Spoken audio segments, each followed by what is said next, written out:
मित्रांनो, रेल्वे भरती सिरीजमधला आपला RRB NTPCचा भाग क्रमांक 5 आहे. पहिला प्रश्न आहे, गुप्त काळातील औषधावरील कार्यासाठी खालीलपैकी कोणाला ओळखले जात असे? तर जे गुप्त काळ आहे त्याच्यामध्ये औषधावरील कार्यासाठी खालीलपैकी ऑप्शन क्रमांक 2 सुश्रुत यांना ओळखले जात असे. जो गुप्त काळ आहे त्याला कलेचा सुवर्णकाळ म्हणून ओळखले जाते. कलेचा सुवर्णकाळ म्हणून गुप्त काळाला ओळखले जाते.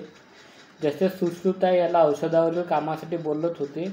जर हे सुश्रुत आहे ते पहिले भारतीय शल्य चिकित्सक होते. सुश्रुत पहिले भारतीय शल्य चिकित्सक होते. ठीक आहे. पुढील प्रश्न आहे, भारताच्या राष्ट्रपतीवर संविधानाचे उल्लंघन केल्याच्या कारणास्तव कोणत्या अनुच्छेदाद्वारे महाभियोग चालविला जाऊ शकतो? तर महाभियोगाची तरतूद भारताच्या संविधानाच्या कलम 61 मध्ये दिलेली आहे. तर महाभियोग हा फक्त एका कारणाला लागू शकतो, तो म्हणजे घटनाभंग. जर घटनाभंग राष्ट्रपतीद्वारे झाला तर महाभियोगाची तरतूद राबवली जाऊ शकते. महाभियोग आजपर्यंत एकावरही लागलेला नाही आहे. जे कलम 52 आहे ते राष्ट्रपती संबंधी आहे. राष्ट्रपती म्हणजे भारतासाठी एक राष्ट्रपती असेल हे कलम 52 मध्ये सांगितलं आहे. कलम 74 म्हणजे मंत्रिमंडळ सांगितलेलं आहे. तर 78 मध्ये पंतप्रधानाची जबाबदारी आहे की तो राष्ट्रपतीला माहिती पुरवेल अशी तरतूद कलम 78 मधले सांगितलेली आहे. पुढील प्रश्न आहे, खालीलपैकी कोणती संस्था भारतीय राष्ट्रीय काँग्रेसमध्ये विलीन झाली? तर खालीलपैकी इंडियन असोसिएशन ही संस्था राष्ट्रीय काँग्रेसमध्ये विलीन झाली. तर ही संस्थेची स्थापना 1876 मध्ये झाली. तर या संस्थेची स्थापना सुरेंद्रनाथ बॅनर्जी यांनी केलेली होती. या संस्थेचे ही जी ईस्ट इंडियन असोसिएशन ही संस्था आहे तर याचे काँग्रेसमध्ये विलिनीकरण हे 1886 साली झाले होते. तेव्हा काँग्रेसचे अध्यक्ष हे दादाभाई नौरोजी हे होते. तर ईस्ट इंडिया असोसिएशन याची स्थापना 1866 मध्ये दादाभाई नौरोजी यांनी केली. बॉम्बे प्रेसिडेन्सी असोसिएशनची स्थापना बहिरुद्दीन तय्यबजी यांनी केली. तर यंग बंगाल चळवळीची स्थापना हेनरी डिओरोजी यांनी केली. पुढील प्रश्न आहे, खालीलपैकी भारत आणि नेपाळमध्ये कोणता पर्वत आहे? तर खालीलपैकी ऑप्शन क्रमांक 4 कांचनगंगा हा पर्वत भारत आणि नेपाळमध्ये आहे. तो भारत आणि नेपाळच्या सीमेवर आहे. कांचनगंगा हा पर्वत भारतातील तिसरा मोठा पर्वत आहे. कांचनगंगा यांची उंची 8586 मीटर एवढी त्याची उंची आहे. पुढील प्रश्न आहे, नॉर्वेस्टरचा अभ्यास करण्यासाठी भारतातील पहिली संशोधन चाचणी कोणत्या राज्यात तयार होत आहे? तर नॉर्वेस्टरचा अभ्यास करण्यासाठी भारतातील पहिली संशोधन चाचणी ही खालीलपैकी ऑप्शन क्रमांक 3 ओडिशा या राज्यामध्ये तयार होत आहे. पुढचा प्रश्न आहे, जोगाई ही कोणत्या प्रमुख भारतीय शास्त्रीय नृत्याची शैली आहे? तर जोगाई ही खालीलपैकी ऑप्शन क्रमांक 3 मणिपुरी या शास्त्रीय नृत्याची एक शैली आहे. तर सत्तारिया ही ओडिसामध्ये केली जाते. त्यानंतर कथ्थक ही यूपीमध्ये केली जाते. तर ओडिसी ही ओडिसामध्ये केली जाते. इथे चुकलं, सत्तारिया ही आसाममध्ये केली जाते. सत्तार या आसाममध्ये, कथ्थक यूपी, जोगाई ही मणिपुरी आणि ओडिसी ही ओडिसामध्ये. पुढील प्रश्न आहे, दुसऱ्या पंचवार्षिक योजनेचा कालावधी कोणता होता? तर दुसऱ्या पंचवार्षिक योजनेचा कालावधी खालीलपैकी ऑप्शन क्रमांक 4 1956 ते 1960 हा होता. दुसरे पंचवार्षिक योजनेचा मॉडेल हा महालनोबिस मॉडेलवर आधारित होती. महालनोबिस या पंचवार्षिक योजनेमध्ये औद्योगिक विकासावर भर देण्यात आला होता. या पंचवार्षिक योजनेचे लक्ष्य 4.5% GDP एवढे होते. ती पहिली पंचवार्षिक योजना आहे ती 1951 ते 56 या सालात राबवली गेली. तर यामध्ये शेतीवर जास्तीत जास्त भर देण्यात आला. जी 12वी योजना आहे ती शेवटची पंचवार्षिक योजना होती. त्यानंतर नियोजन आयोग रद्द करून त्या जागी नीती आयोगाची स्थापना करण्यात आली. नीती आयोगाची स्थापना 2014 साली करण्यात आलेली आहे. पुढील प्रश्न आहे, ओडिसामध्ये खालीलपैकी कोणता सण साजरा केला जातो? तर खालीलपैकी ऑप्शन क्रमांक 4 बाली तृतीया हा सण ओडिसामध्ये साजरा केला जातो. आणखी आपण पाहू, नागालँडमध्ये हॉर्नबिल फेस्टिवल हा साजरा केला जातो. त्यानंतर म्हणजे परीक्षेत आलेले प्रश्न आहे, अरुणाचल प्रदेशमध्ये लोसार उत्सव हा साजरा केला जातो. त्यानंतर मिझोराममध्ये पावलकूट हा उत्सव साजरा केला जातो. मेघालयमध्ये खासी फेस्टिवल, तर आसाममध्ये Bihu, Majuli festival, Assam T festival हे साजरे केले जातात. पुढील प्रश्न आहे, क्षेत्रफळाच्या दृष्टीने भारतातील सर्वात लहान केंद्रशासित प्रदेश कोणता आहे?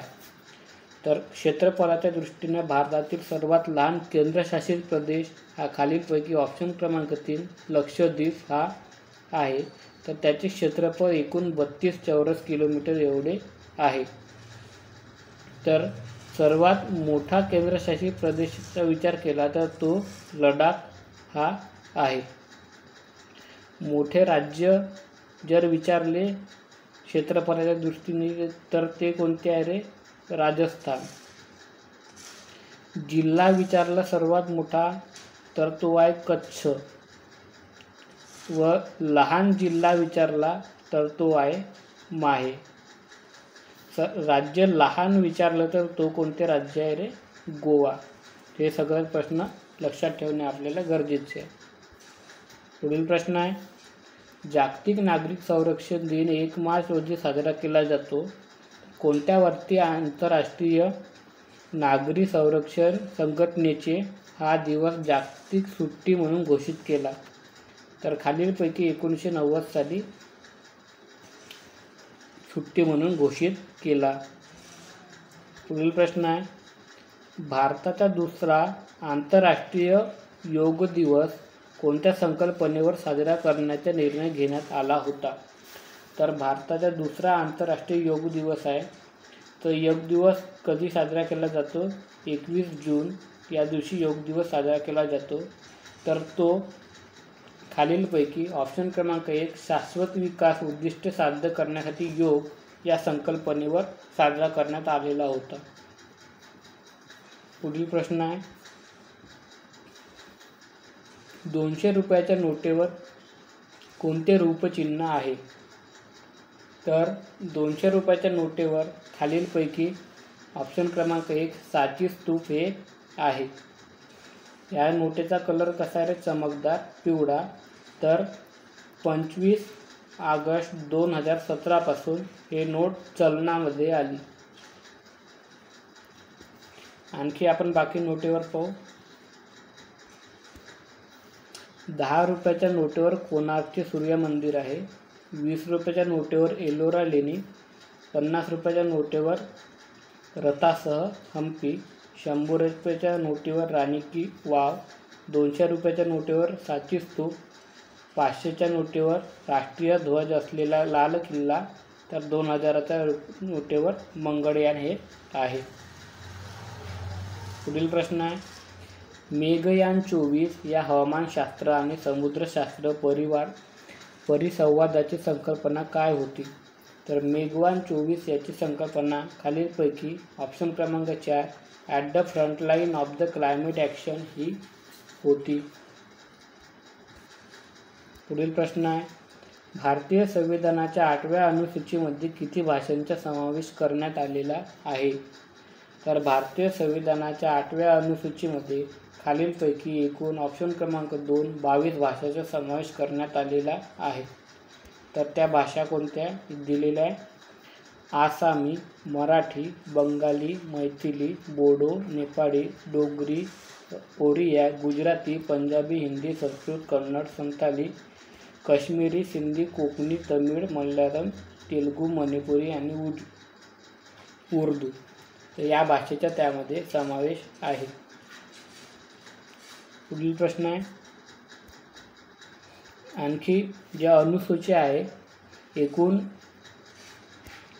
जेव्हा संविधान निर्माण झाले तेव्हा 8 अनुसूच्या होत्या, तर आता एकूण 12 अनुसूच्या आहे. तर त्या लक्षात कशा ठेवायचं? तर टिअर्स ऑफ ओल्ड PM ही त्याची ट्रिक आहे, ही दिली आहे. पहिली अनुसूची प्रदेशसाठी आहे, दुसऱ्यामध्ये वेतन पगार, तिसऱ्यामध्ये शपथ, चौथी ही राज्यसभेसाठी, तर 5वी अनुसूची अनुसूचित जमाती, 6वी इतर जमाती, 7वी फेडरल, 8वी अनुसूची अधिकृत प्रादेशिक भाषा, 9वी ही जमीन सुधारणा, 10वी हे डिफेक्शन म्हणजे पक्षांतर विरोधी कायद्यासाठी आहे, 11वी पंचायत राज, तर 12वी महानगरपालिकेसाठी अनुसूच्या आहे. पुढील प्रश्न आहे, मौर्य साम्राज्याची राजधानी कोणती होती? तर मौर्य साम्राज्याची राजधानी ही खालीलपैकी ऑप्शन क्रमांक 1 पाटलीपुत्र ही होती. पाटलीपुत्र येथे 3री बौद्ध परिषद सुद्धा भरली होती. जर हे मौर्य साम्राज्य आहे त्याचे संस्थापक चंद्रगुप्त मौर्य हे होते. वैशाली ही रुजिर घराण्याची राजधानी होती. इंद्रप्रस्थ ही पांडव घराण्याची राजधानी होती. तर कुशीनगर ही मल्ल प्रजासत्ताक राज्याची राजधानी होती. इंद्रप्रस्थ ही पांडवांची होती. पुढील प्रश्न आहे, धुण्याच्या सोड्याचे रासायनिक नाव काय आहे? तर धुण्याच्या सोड्याचे रासायनिक नाव खालीलपैकी सोडियम कार्बोनेट हे आहे. याचा फॉर्म्युला विचारतात, तर याचा फॉर्म्युला Na2CO3 हा याचा फॉर्म्युला आहे. तर धुण्याचा सोडा हा बेसिक असतो, म्हणजे अल्कली असतो. पुढच्या चार्टमध्ये आपल्याला काही फॉर्म्युले, त्याचे सामान्य नाव व रासायनिक संयुगे दिले आहे. हा व्हिडिओ पॉज करून तुम्ही पाहू शकता. पुढील प्रश्न आहे, दिल्लीतील लाल किल्ल्यावर मोती मशीद कोणी बांधली? तर लाल किल्ल्यावर मोती मशीद हे खालीलपैकी ऑप्शन क्रमांक 1 औरंगजेब यांनी बांधली. तर ती पांढरा संगमरवर याचा वापर करून बांधलेली आहे. इथे पाहू शकता आपण, अकबराने आग्राचा किल्ला बांधला, पंचमहल बांधले, बुलंद दरवाजासह जामा मस्जिद बांधली आणि हुमायूं मकबरा हे सगळे अकबरने बांधले. जहांगीरने शालिमार बाग आणि अकबरची कबर बांधली. तर शहाजहानने लाल किल्ला, ताजमहाल, मोती मशीद आणि लाल दगड वापरून जामा मस्जिद बांधलेली आहे. पुढील प्रश्न आहे, चिनाब नदीचे ऋग्वेदातील नाव काय होते? तर चिनाब नदीचे ऋग्वेदातील नाव अस्किनी हे होते. ऋग्वेद हा सगळ्यात प्राचीन वेद आहे. त्यामध्ये एकूण 10 मंडले आहेत, 1028 श्रोते आहेत. वर गायत्री मंत्र हा ऋग्वेदातीलच मंत्र आहे. तर इथे दिले आहे आपल्याला, अस्किनी नदी हे चिनाब नदीचे नाव होते. सिंधू नदी हे सिंधू नदीचे होते. परुष्णी नदी हे रावी नदीचे नाव होते. वितस्ता नदी हे झेलम नदीचे नाव होते. विपाशा नदी हे बियास नदीचे नाव होते. तर सुतुद्री हे सतलज नदीचे नाव होते. पुढील प्रश्न आहे, पृथ्वीच्या कोणत्या ठिकाणी गुरुत्वाकर्षण नाही? तर पृथ्वीच्या केंद्रभागावर गुरुत्वाकर्षण नाही. पुढील प्रश्न आहे, कान्स फिल्म फेस्टिवल 2024 मध्ये ग्रँड प्रिक्स पुरस्कार जिंकणाऱ्या पहिल्या भारतीय चित्रपट निर्मात्याचे नाव काय आहे? तर ते पायल कपाडिया हे आहे. तर मित्रांनो, अशाच ल्युसेंट सामान्य ज्ञान प्रश्नांकरिता व्हिडिओला लाईक करा, शेअर करा व चॅनलला सबस्क्राईब करा. थँक्यू.